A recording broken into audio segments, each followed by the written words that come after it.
Hey everyone, Dan and Leslie back for another Disney dining review. Today we are headed over to Beach Club, to a place we've never been for breakfast, which is Cape May Cafe. We've never been to Minnie's Beach Bash before. We have not. This is someplace that we have wanted to try for quite some time, and we are on a hunt to get all of the character dining in. The one elusive one is one we've already eaten at, but we haven't done a review at, is Topolino's, just because it's so hard to get a reservation. I'm very excited about this. So this is a buffet with characters and pretty reasonably priced. Yeah, so it is $47 per adult and $30 per child, plus tax and gratuity. It is a buffet setting. There are two notable things that I am quite excited to try. That is the salted caramel beach buns. And the biscuits and gravy.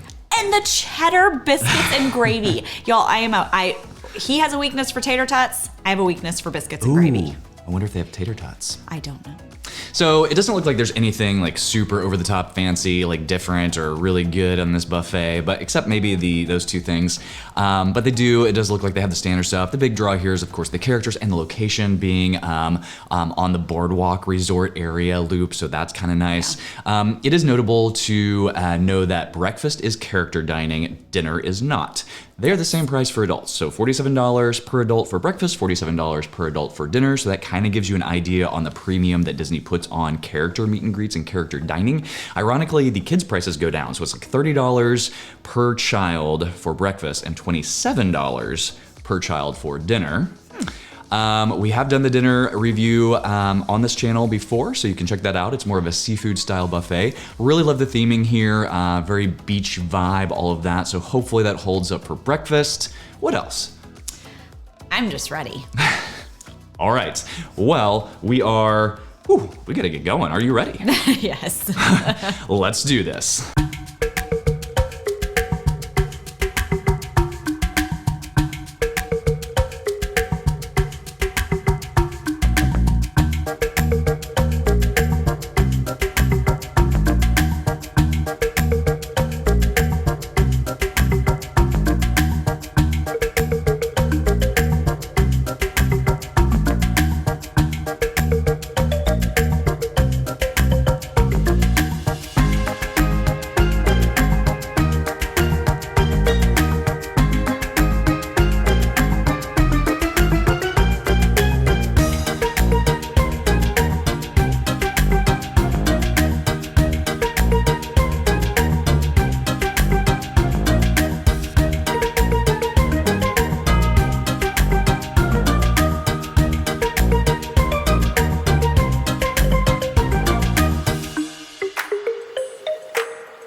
All right, we have arrived. The characters are so adorable in these beach outfits. You've got Goofy, you've got Donald, you've got Daisy, and you have Minnie.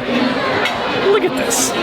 Like, how awesome is that? These are the deepest, seats. My feet are a solid half a foot off of the floor. Like, I'm just like a little kid sitting here, like, dangling. I got my plate. There's some really interesting options up here. So, I've got this, it was like a potato something with a poached egg on top and hollandaise. There's like steak and eggs that you can make like a little taco. There's bread pudding, ham, eggs, potatoes, the cheddar biscuits and gravy, asparagus. I even got crepe. Okay, this is the salted caramel beach bun with a cream anglaise poured over the top of it. Hello, yes please. Okay, that's pretty good. I will say, it does not hold a candle to Boathouse rolls for brunch with that glaze over the top of it, but it's close-ish. Salted caramel beach bun. They're basically dinner rolls with a glaze on top of it. It's they're actually not overly sweet, so I was expected to like get hit in the face like a cinnamon roll. It's not a cinnamon roll, so it's a nice dinner roll that maybe a little bit overdone with a subtle glaze on top of it. It's nice. Okay, there's some sort of beach bash going on. It's so loud in here that it's hard to hear the announcement for the beach bash, but that's kind of what I'm gathering. It doesn't look like the characters are doing anything special yet.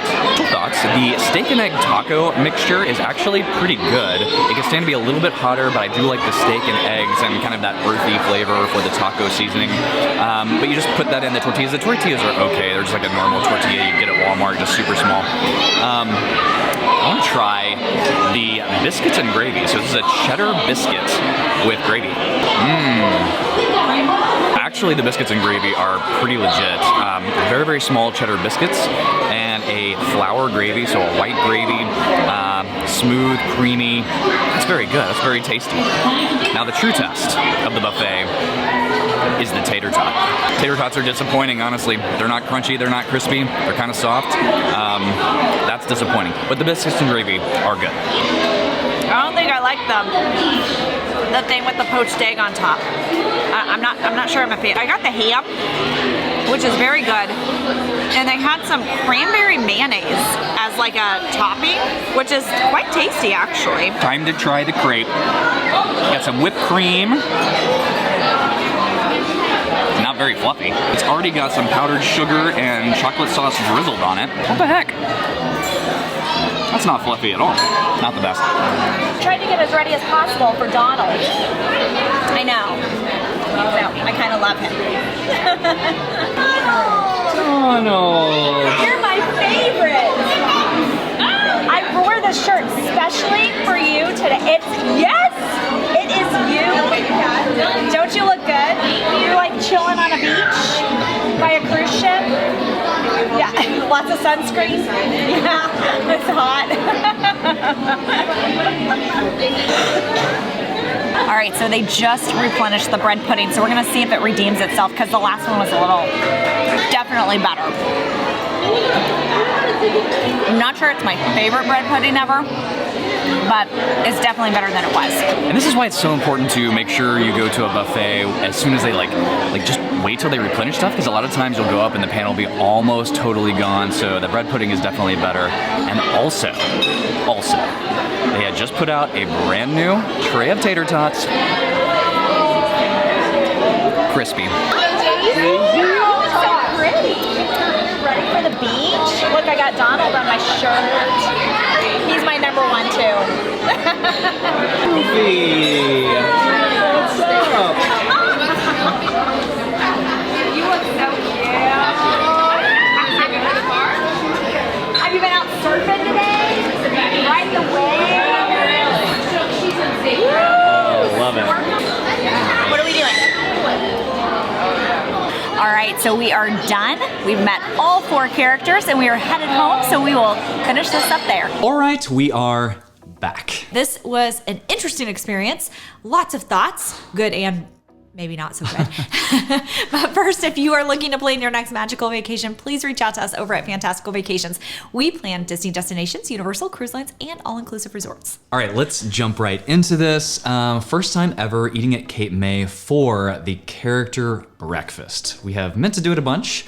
We have almost done it a bunch. Never done it before. So this is a good option, not our favorite option. Start right there. So let's talk ambiance. All right, so when we first got there, it was loud. It was crazy. Oh, real quick before, can I just? Yeah. So our breakfast reservation was on the later end. It was at 11:05 a.m. We checked in almost right on time. It was like 11:06 when we checked in. It did take about 7-8 minutes to get called for our reservation. Fine, whatever. I was concerned about, because the last breakfast reservation is 11:30. So how long are they going to continually refresh the food on the buffet? They refreshed the food on the buffet up till noon, and it was out at 12:15 when we left. Now they weren't doing the omelet station anymore. And they weren't, again, refreshing it that I saw. So it was starting to dwindle. But I feel like even if you have the latest of the late breakfast reservation, and the characters were still going. Yeah. At least up till noon. I think they were going after noon. And so it's not too bad of a concern. All right, so as far as ambiance goes, it was very, very loud when we first got there. Now, if we were rating the noise level whenever we left, it was great. But there were hardly any tables left. Everybody had, because they weren't seating anybody. So we left at 12:15, and then for 45 minutes they weren't seating anybody, and so everybody was finishing and leaving, and so like a third of the tables were. Yeah. So, but outside of just even the noise level, what I don't love about this restaurant is that the buffet is a square, right? but there is very little space around. And so there were a couple of times that like I'd be moving along and somebody was filling up something that I didn't want, which, you know, usually you kind of just go around, and somebody else was standing here, and it got weird and awkward, and it was hard to pass people. And yeah, one thing that we loved about 1900 Park Fair buffet layout is that there's plenty of space. You can go both ways. It was wide open. There was space between the stations. This was the exact opposite of that. So 360 degrees around the square. The chefs are in the middle, like refilling stuff, which is fine. But yeah, I mean, you can't pass people. Like I got stopped multiple times, and I didn't even get that much. All that to say, we rated ambiance a 3.5 because of the noise level and kind of that tightness around. It got a little bit of an uptick because the tables were not super close together. So that is nice. So you're not like up against your neighbor, like, trying their food. Yeah, eating off their plate and yours. All right, so theming. This is where this restaurant shines. Yeah. I mean, to say these characters are simply adorable in their outfits, like in a way that you've never seen them before, right? You don't see Minnie in her cute little sun hat and dress, and Daisy in her little dress, and Donald and Goofy in their like beach wear, and they're just so cute. It's nice to have different characters than just the standard ones. Like, so I don't know. I just, it's nice to have kind of different characters, but also in those outfits is really cool. Because somebody looked at us whenever we were talking to each other about what characters were there, and she was like, "There's no Mickey," and I was like, "I'm fine with that." Like, I don't know. I love Goofy. I love Donald, and you know, I didn't need Mickey. We got too much Mickey. Take Mickey back.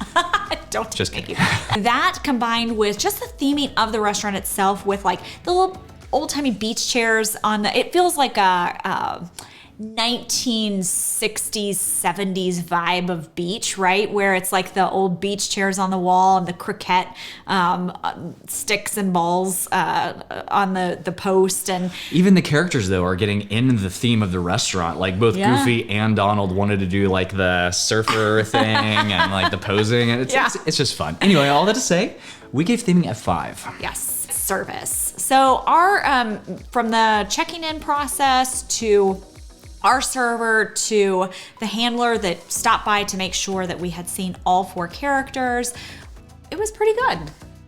I don't have any complaints at all. It's hard to give like just excellent service to a service team at a buffet because it's just like turnover city, right? It's just like how fast can we get people in and out? We never felt rushed, so that is a plus. We got coffee, we got pog juice. She checked on us several times. She held a conversation with us until a character like pushed her along, and so it was better than average. But again, like I mean, how excellent like can it be at a buffet? Right? Monsieur Paul level or anything like that. So we gave service a 4. Food. So this is, you know, it's a buffet. There were several things that were really good. That was quite honestly, today at least, those were the best biscuits and gravy I've ever had on property. The biscuits were really like, you know, soft and squishy, and the gravy was good. It was all hot, so like it was really tasty. That egg potato thing. So it was a take on Eggs Benedict, right? You had the poached egg with the hollandaise sauce, but instead of being on an English muffin with like some Canadian bacon or something, it was on a hash that was shaped like a muffin. So it was not good in and of itself. It was just not good. Like even if you took it out of the shape of the muffin, but you like bit into this thing and it was like texture of hash browns, like mushy hash browns, but I mean, it was not well done. It was just not good. Yeah. I don't even know why that thing was on there. The steak and egg mixture that you put in the little small tortilla, that was, I mean, it wasn't like, it was good for a buffet. It was good for a buffet. There was a decent amount of selection. You have your standard stuff. Yeah. If you want to go and get biscuits and gravy, it was quite tasty. And you just want to get like sausage, eggs, bacon, Mickey waffles, like the standard stuff. I think blueberry or chocolate chip pancakes. I don't remember. It was pancakes with something in them. Chocolate chip. And whipped cream and syrup and all that, like the standard stuff. They had fruit. Oh, the one thing that we didn't try is the omelet station. Yeah. There was a long line. Didn't want to do it. It looked good, and I'm sure it was. Standard stuff, I think they did really well, in addition to the biscuits and gravy. We've heard a lot of good things about what was the rolls that they brought out with those? It was, what were they called? Salted caramel beach buns. Dinner rolls with like a glaze on them, which... They were okay. I mean... Boathouse does dinner rolls with a glaze on them for brunch, and they are way better than these. Way better. I mean, they were decent, but I had a couple of bites and I was like, I'm good. Like, I don't need any more. At Boathouse, I'm like, keep them coming. Another round. There are some good things, some not good things. Lots of average things. And then lots of average things in the middle, so we went with 3.5. All that to say, you add all that up, divide by 4. It is a 4.0 out of 5. I feel that is perfect for this dining review. That's how I would rate it. Just like, because you add up the 4 categories, you get the average, and then sometimes we look at it and we're like, is that right? Like overall, does it feel like a 4? Overall, it feels like a 4. Mainly because I think the price point is pretty good at $47 an adult, because it's not the best food in the world, but it's a character dining experience in a very popular resort, for the location, for the amenities, all that stuff. So I think that's good. And I don't know that I would be back, but I am really happy we've done it, and I wouldn't hesitate to recommend this to somebody for an excellent character experience. Yes, I feel like this, much like Chef Mickey's, you're going for the characters. You are not going for the food. I mean, Chef Mickey's, Garden Grill, and Cape May, I feel like are all like great character experiences, and the food could go one way or the other. I was disappointed with Cape May for dinner when we did the dining review because they removed the crab legs. They're there, but they're charging extra for them, right? So once you pay to get them for the buffet, then now you got to pay like $29 a pound on crab legs when they used to be all included. Yes. So, that is not the best. But this one, I was pleasantly surprised at. I think this is a good option for a character dining experience. Yes. So if you are liking these videos, please hit that like and subscribe button so you don't miss the next one. And we will see you on the next video.